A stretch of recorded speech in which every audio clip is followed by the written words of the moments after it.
Hello once again, and happy Sunday, everybody. Today, you might notice a slight change of scenery, or maybe you won't. I'm still on the couch, just the other side of it. Just wanted to try something different. See if I like it, or if you like it, or if you care. Anyway, today I'm wanting to talk about morality and the common way it's framed in the religion versus secularism, or I guess more specifically, for my purposes, Christianity versus atheism discussion. Like, can atheists, or anyone really, ground any kind of morality without God? And more specifically, the Christian faith, the tenets of the religion, the Bible specifically. And this is a discussion that's been going on for centuries and millennia. So I'm sure there's a lot of it you've already heard, like things like, you know, did all these moral rules and codes and ethics and everything actually come from the religion, or is the religion just kind of how people put it together and codified it? Because, I mean, you just take the Bible, for instance. Christians like to present it as this, like, completely novel and new and unique and somehow obviously could only be divine set of rules and principles and morals and ethics and whatnot. That's like so like original, or at least, you know, even if it's things that have been discussed, it's just the Bible just makes it so much better. But anyone who really knows anything about like human history, especially when it comes to developments of religions and law systems and such, you know, that's really not the case. Pretty much any kind of morality you find in the Bible, you can find in other places that often precede the Bible, and in some cases, because as much as, like I said, a lot of Christians like to say, "Oh yeah, well these things may have existed before the Bible, but when the Bible explained it and set up its morals, it made it better." But in a lot of cases, that's not even true. I mean, just take the Old Testament like slavery laws, which, I mean, just the fact that there are actual slavery laws in the Bible is its own issue. But there'll be things like, you know, certain slaves, like after serving for 7 years, could be released, and they'd be like, "Oh, see, look at that! It's not supposed to be a permanent thing," even though in other cases it absolutely was a permanent thing. But for certain people, mainly Israelites, you know, their own people, they go, "Oh yeah, we release them after 7 years. See, that's a great thing." Even though in the Code of Hammurabi, which precedes the Old Testament laws by I don't know how many years or centuries or whatever, those slaves could go free after only 3 years. So that's not exactly improvement. I'd say the opposite. Or things like, if people are familiar with the Jain religion, which is a religion of just complete and total, like, non-violence, non-harm, like not just other people, but just any part of nature or any living creatures anyway. They're always careful. Like, they even like sweep the ground in front of them so they don't even accidentally step on a bug or something like that. And just like take it to an extreme example. So basically at the same time, and this is an ancient religion. So basically around the time that, you know, the ancient Israelites were still like slaughtering false prophets and committing their little genocides, the Jains had already figured out, you know, way far to the east of them, you know, away from the influence of Yahweh apparently, that like they had already figured out nonviolence and why doing all those things are terrible. But even things like the golden rule from Jesus, like that wasn't original. Things like that kind of sentiment had been expressed in other religions that way preceded him. So, but even if you are to point to the Bible as some grand, better than all the rest set of morals, like, Christians themselves still can't even agree on what that morality actually is. I would say, because there is no actual single morality, but it's a collection, you know, from different authors and perspectives. But this is why they still can't agree, because if you go to the Bible, you get so many conflicting, often contradictory messages in there. So, I mean, there are things that like Christians have disagreed with each other about, like, through the entire history of the religion. Like, whether or not it's okay for Christians to serve in the military. I mean, obviously here in America, that's almost seemed like a good Christian value is to at least be willing to serve in the military and definitely support the troops and all that. But in early Christianity, they forbade military service. And obviously throughout the history, like I say, even here in America, it's not exactly monolithic. I mean, there's plenty of Christians who disagree with serving in the military, like pacifists, like the Anabaptist movement, I think was one. Amish, obviously, or things like, can you lie to save a life, or can you, or in other instances, basically commit one seemingly lesser sin in order to prevent a greater evil, or whatever. Christians disagree about that all the time. Or how to discipline children. Something like basic as child upbringing. They can't, like, is spanking okay, or even other forms of physical abuse, because let's call it what it is. Because we have the science and real world data to back up, okay, when you hit kids, even if you just call it spanking and discipline, like, it still has very obvious and demonstrable negative effects. So speaking of real world consequences, here's something that I was thinking through, like, just the other day.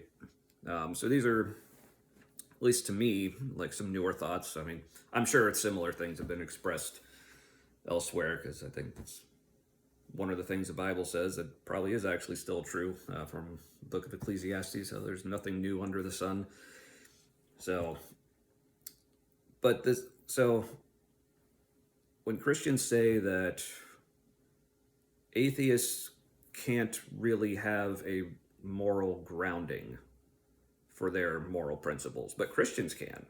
Like, we have it, it's from God. So without God, you have nothing to ground your morals on. And I'm like, but the thing is, I really don't know if Christians do. Because if you say that their moral grounding comes from God and the Bible and their faith, I mean, to really know if that really works, you basically have two options. Either they can point to an external, like, real world, like, consequence of why this thing is wrong. So again, like disciplining children, like, for again, not all Christians do, but for the Christians who would say things like, okay, spanking your children is bad because we can point to these real world consequences. See, God knew this was going to be bad, that's why he told him not to. Or stealing, like, we can point, oh, this is the effect that stealing things has, it's bad for society and relationships, so that's why it's wrong. Or murder, go on down the list. They can point to, okay, here's why we can show that that's wrong. But the thing is, if you can point to an external, real world reason why that's wrong, that same reason is also available to the atheist or the secular person or the unreligious, whatever. So we have the same basis you do in that sense. You just added that extra step of, but God also said so. Like, I mean, we can still say things like stealing and murder and hitting children is wrong because we can see the actual consequences of those things and say, yeah, that's not something we want. So therefore, we can say it's wrong or bad or whatever, or non-preferable. I won't go into that whole rabbit trail of, like, moral philosophies and emotivism, consequentialism, utilitarian, just however you want to describe it. Like, yeah, all these reasons are still available to the secular, non-religious, atheist person to say, yeah, that thing bad, for the same reason. So the Christians either have that, where they can point to a specific reason, or other things, and there's plenty of this as well in the religion, where a certain thing is forbidden or commanded to do, but there is no real obvious, apparent, real-world reason why this thing is good or bad. But they just say, well, we just do it because God says so. But I mean, if you really think about it, like, if that's all you're going with, like, you don't really have a basis for it either. Or you could say, like, well, we do have a basis for why this is right or wrong because our religion says so, but you have no way of actually showing that it's right or wrong. Is this making sense? I hope so. Like I said, these are all relatively new thought process that I was just thinking through the other day. So yeah, either you can point to a real reason, in which case we have that same reason to point to, or you can't, In which case, okay, well, it looks like you don't really have a basis for saying it's wrong either, other than you just have faith that it is. But if that's all it takes to say something is wrong, is, well, because I have faith that it's wrong, but if you don't have a real reason to point to, then how do you choose between different religious moral systems and different moralities and ethics from different faith traditions? Because if it just takes faith without any external reason to show why it's wrong, then what's to keep you from believing in the morality system of a different religion? And the answer there is, consciously or not, you are applying your own external secular reasoning to these different moral systems and these different religious traditions and say, okay, I'm going to be a Christian because I like how that moral system works, but I'm not going to be a Muslim, or I'm not going to be a Hindu, or I'm not going to be a Jain, or I'm not going to be a Buddhist because I don't like how their moral systems are set up. Or it's just, even if you didn't put that much thought into it, it's just what you were brought up with. So, again, if you had been brought up in any of those other faith traditions, that's what you would be abiding by as far as your morals. So again, it's not. So even when they do, like even when Christians do actually have some kind of basis, like I question whether that basis for their morality is actually based in any kind of reality, or if it's just what they choose to believe, whether or not that's even possible, or just what you were brought up with and don't want to question because it just feels safe and comfortable for you and it makes sense because that's how you were brought up. But for those who do, it's one day whether they're deconstructing or leaving their own faith and looking at others or just trying to strengthen their faith, like those who do put in the effort and thought to really examine their faith and what they think of it, and then kind of reaffirm, like, yes, this is why I like it. It's like, okay, you're still using your own reasoning and judgment, which, again, those are the same things available to us secular folk. So we're really all working on the same basis. Like, some of us just choose to add that other layer of God. So it's not that it really comes from that. It's just they're inserting it into an already existing process because they want to give it credit for it. So, because this is something, they say a lot, well, all, again, going back to the whole, like, all these rules and things come from religion. Like, and they'll even point to how, like, societies that have more, like, religious participation in them might be more moral. I don't know if that's, like, a real thing, but I'm sure it's a thing they say. But saying, you see, all these different benefits people get from religion, that's because, or they get because of religion, that means, like, religion is the origin of those benefits. But I think of it kind of like sports and like teamwork and cooperation, because you can look at places where sports are played a lot in the community, a lot of, especially in kids, like youth participation in sports, how that builds a sense of, teamwork, camaraderie, cooperation, all those good things. But that's like looking at that situation and saying, oh, sports is the origin of those things. It's like, no, I think those things existed in humanity before sports were a thing.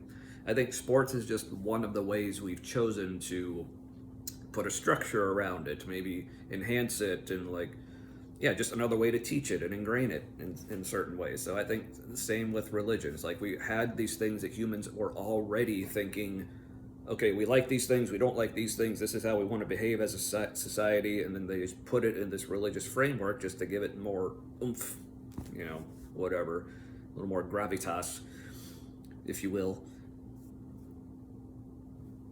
But it's not that it came from there. That's just some of the systems that we've used, to strengthen it or bolster it or whatever.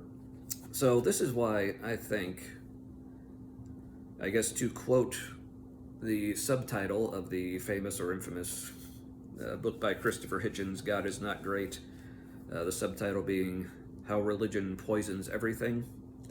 That's a statement I agree with, but not in the sense that I think a lot of people take it, and maybe this, I don't actually know exactly how he meant it, or I didn't actually read the book, but a lot of people take that to mean that you're saying that religion is just bad and there's nothing good in it, and nothing good about it, or nothing good comes from it. Like, no, I wouldn't say that. I mean, like I said, there are some benefits to religion just as a structure, whether it's um, social needs that people have for like the community, and if you're looking for some kind of basis of morality, if you're just feeling lost, you're like, oh well, these people have a set of rules and a code and way to live, so I'll adopt that. So for me, the poison of religion is when it portrays itself as the only source of those good things. Like, you can't get these things anywhere else. And yeah, to me, that's the danger, because once you accept that, then you stop thinking about it critically. So then anything that your religion says, once you've already established it as, okay, anything my religion says is right, anything it says is wrong, then you don't actually, you kind of shut off that critical thinking part of your brain that is looking at the external indicators and evidences of what things are actually harmful and beneficial. He's like, say, well, I know this thing seems to actually be okay and not causing anyone harm, but my religion says it's bad, so I have to think it's bad. See homosexuality, or the entire, LGBTQIA plus community and everyone in there, and how they live their lives and identify and all that. Say, like, you can't point to any real harms. I fucking dare you.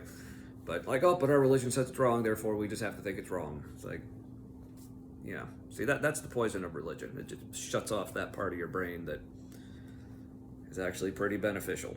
So yeah, I think that's all I got for today. Like I said, some newer thoughts of mine. I mean, I'm sure other people have thought these things as well, maybe expressed them better and more concisely than I have. So, but let me know what you think, if any of that sparked any thoughts in your own head, if you have any disagreements, other things you want to add, the usual. You know how this works. Leave them down in the comments below. Like, subscribe, follow, whatever. All right. Well, we'll see you around. All right. Have a good day.